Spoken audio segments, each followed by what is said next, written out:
Hey guys, so here is my part 2 of my empties in the time that I've been away.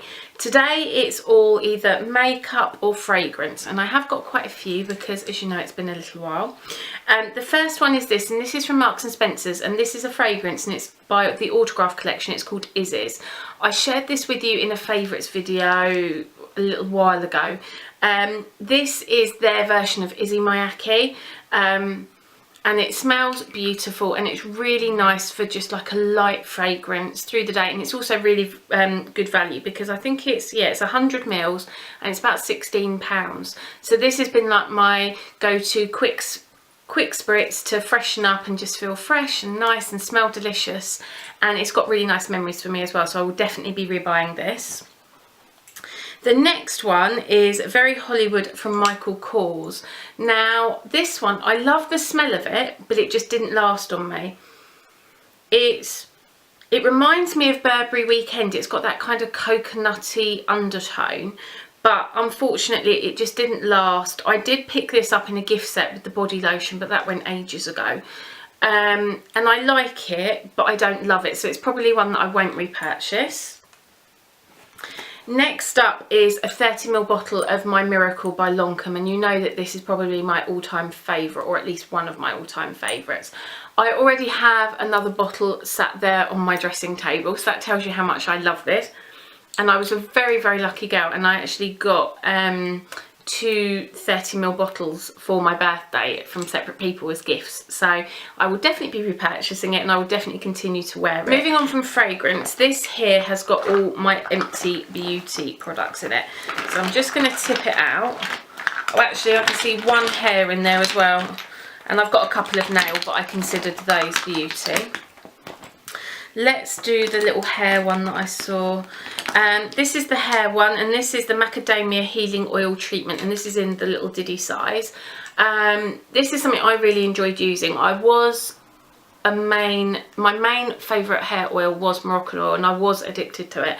And when I ran out and my salon where I used to work stopped selling it, it was one of those things that I was like, oh, maybe I'll try something else. So I gave this a go, and I did really, really enjoy it. I probably would pick it up again in the future, but I've since tried something else that I'm enjoying more, so I will probably go for that rather than this. But it's a great hair oil. It leaves my hair really silky, it gives heat protection, detangles, all that kind of stuff, so it's a really great product.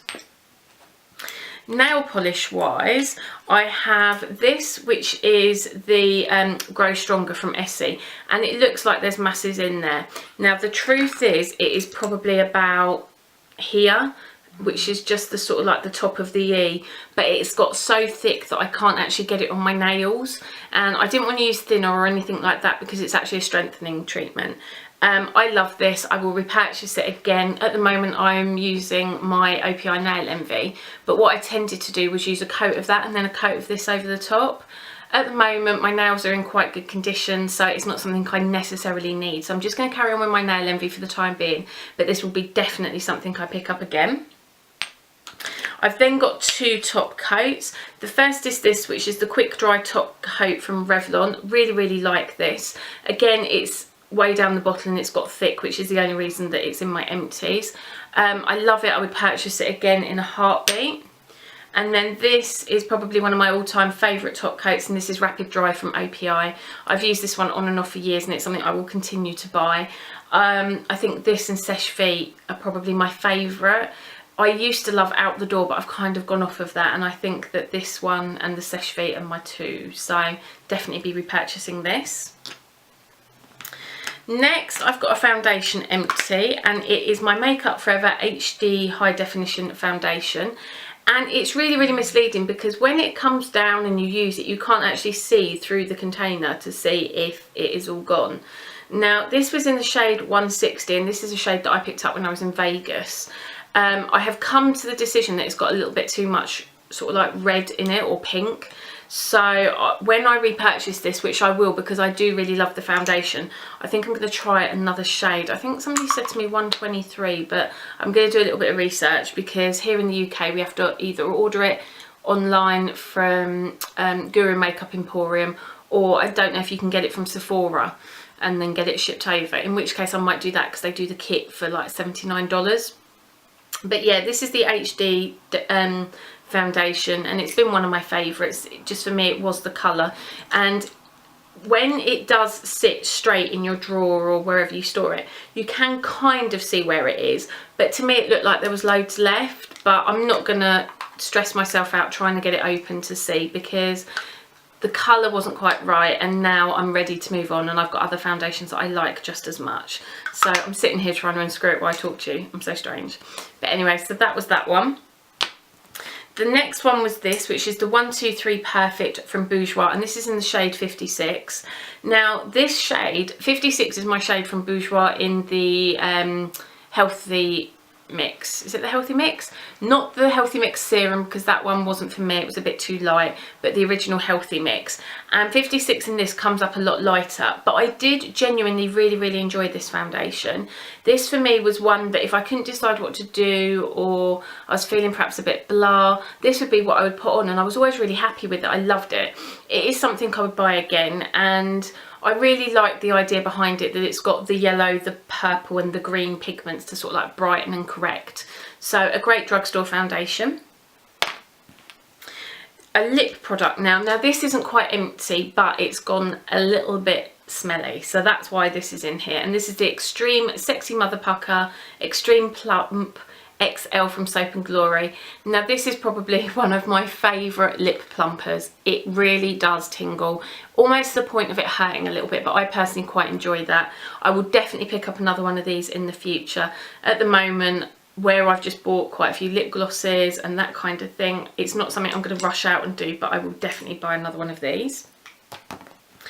Looking here, I seem to have loads of mascaras, so let's put those together.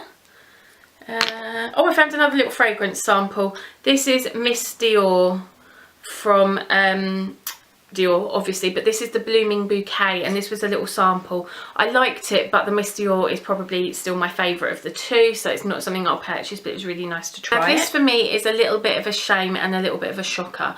When I did my top and worst gel liners, this was in my top 3. I think it might have been number 2, and this is the Inglot eyeliner gel matte in number 77, and it's the blackest black. Now I've put it in here for a couple of reasons. One, it has dried up to the point of putting it on is a real pain now. It makes it such hard work that it drags and it goes clumpy, and I'm sure you've all seen that picture that goes on Instagram and Facebook where it's like a cartoon drawing where one eye's perfect, then the other eye's not quite right, so you just do a little bit more, and then you have to do the other one a little bit more, and then by the end of it, it just ends up a hot mess. Well, this is what this was doing. And also, I found that it started to smudge. Whether or not that was because the product itself had dried up and it wasn't working to the best of its ability, I don't know. So I am really sad about this. I probably would give it a go in the future. At the moment, I don't need to because I've got more than enough gel liners, especially in black. But it was one of those that when I found it, I was so excited by it and I loved it so much that it's left me a little bit disappointed. And I know it's a little bit more reasonable than the MAC, but the MAC, I can use a whole black track and it not dry out. The Estee Lauder Double Wear gel liner, I can use a whole one of those and it won't dry out. And this one, I've not had half the time of those ones. And the fact that it's gone dry has just left me quite cold, really. Next up, I have an eye primer. I actually have kind of 3 here, and this is Stay Don't Stray from Benefit, and this was a deluxe size sample that I got. Now this for me is not a winner. It's probably got a little bit in there that I could get away with using if I try and... It's just one of these that's like a creamy concealer shade, but for me it did do everything you want it to do, as in blank out the eyelids and hide any discoloration or veins or anything like that. But it just creased like you would not believe. I would literally put my makeup on and within 2 hours it would be creased, it would feel smudgy, it would feel messy. So really not something I enjoyed, and definitely not something I would repurchase. My next eyeshadow primer, on the other hand, is something I've used. This is my 3rd tube, I think, and it's something that I really enjoy and I would continue to repurchase. And this is the MUA Pro Base Eye Primer. It used to be in a black container and then they changed it to this one. I really like this. I get on really well with it. It's the same theory behind it. It's just one of the creamy kind of concealer shades with a doe foot applicator that you apply all over your lid and blend away. Now for me, this really doesn't crease. I know some people that are a little bit oilier have had issues with that, but for me, I've always got on fabulous with it. And the fact that it's £2.50 as opposed to the Stay Don't Stray, which I'm not sure how much that is, for me is a winner. So if I was ever going to pick one up, it would always be this one. Now the last one that I've got is this, and this is my NYX Jumbo Pencil in Milk.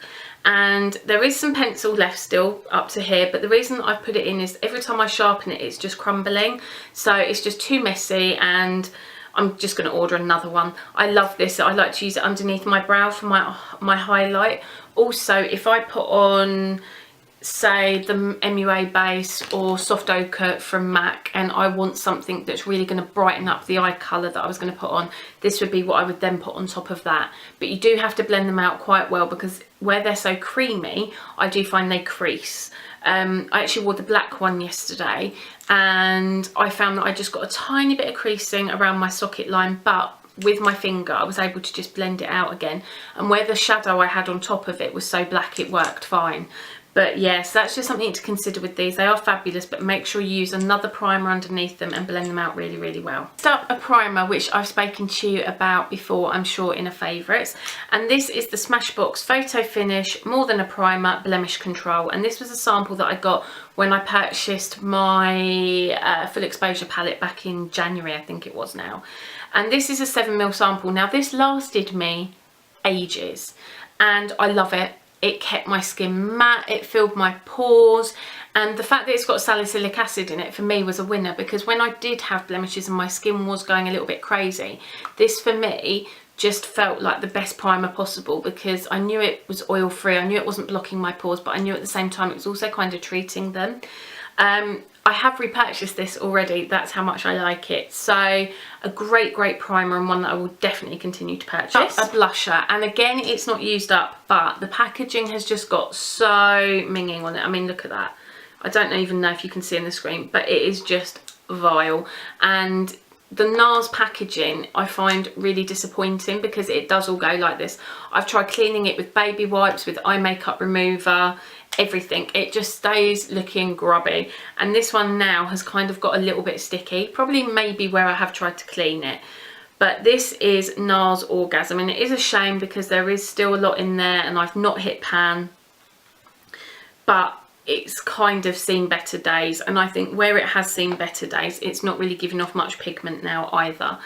I do really like this blush, but I have so many that are a similar colour that I won't be repurchasing it. Maybe the day will come where I will be like, I need it again, but Super Orgasm out of the two is my favourite. It's got more pigment for me, and it's got a little bit of glitter, which I personally like. But NARS Orgasm is the perfect colour for that peachy gold, pinky flush. I think it's beautiful, especially for brides, and it's got a nice shimmer to it as well. So if you're somebody that's a little bit frightened of highlighter, but you just want a little bit of a glow, then you can use this, because you will get both, because you'll get that lovely flush of colour, but you'll also get that little bit of a glow. Now the last four things I have to talk to you about are mascara. Now the first one, Mega Volume from Miss Manga. First couple of times I used it, I loved it. And then after that, I just fell out of love with it. It's clumpy, it's thick, it's hard to work with. It has a bit of a funky smell, if I'm honest. The brush just wasn't for me. I think this is one of those mascaras that it's either a love-hate, a bit like the Rocket from Maybelline. But for me, unfortunately, it's definitely not one that I will be repurchasing. The next one is Hypnose Drama, and this is actually, this was a limited edition shade. I don't know if you'll be able to tell. It was like a grey with silver sparkles through it, and I just used to wear it on the tips of my lashes, and so I've kept hold of it probably longer than I should. You can see it's like a grey, like a gunmetal. that's kind of going for the chopping block just because it's something that I probably should have got rid of a little while ago. It is a great mascara, but the original Hypnose is still my favourite, and as I said, I just used to use this on my tips for just like a little twinkle. It was nice on the lower lash line as well, especially sort of like in the festive season. Talking of Hypnose, here we are. This is the Hypnose original from Lancome. You know it's my ultimate mascara. I love it. I love the smell, I love everything about it, and it was 10 years old last month, I think it was, and I've been buying it probably most of those 10 years, and I will continue to buy it. It's a beautiful mascara. On me, it doesn't flake, it doesn't transfer, it doesn't smudge. It's literally, for me, a holy grail. Something though that could take the Hypnose crown, and I spoke to you about this in favourites as well, is the Bobbi Brown Smoky Eye Mascara, and this was a deluxe sample size that I got when I placed an order with Bobbi Brown, and I used this little sample. I used nearly every day for about 6 weeks. I loved it. I probably could use it a little bit now, but where it is so empty, it just takes too much work, and I'm like, no, I'll carry on using up the others, and then eventually when they're gone, I can buy it in full size. I love it. Again, it doesn't transfer, it doesn't smudge, it doesn't go clumpy, but I get volume and length just like with my Hypnose, and I truly love it. As somebody who hasn't tried a huge amount of Bobbi Brown products, it was really nice that when I did place my order, I was able to pick a couple of things, and it's lovely that I've been able to find something that I really love and that I will repurchase again in the future. So thanks, Bobbi, I love it. So they were my empties part 2 for however long it is that I've been gone. I really hope you enjoyed this video. Please let me know what you've been loving, what you think of the products that I've shared, what I've spoken about, all that kind of stuff. And if you wear Makeup Forever HD and you're a similar skin tone to me, I wear MAC NC35 or Stromboli from NARS to give you some idea, then maybe let me know what shade you think I should try. Anyway, have a really great day, and I will see you all soon. Thanks so much for watching. Bye.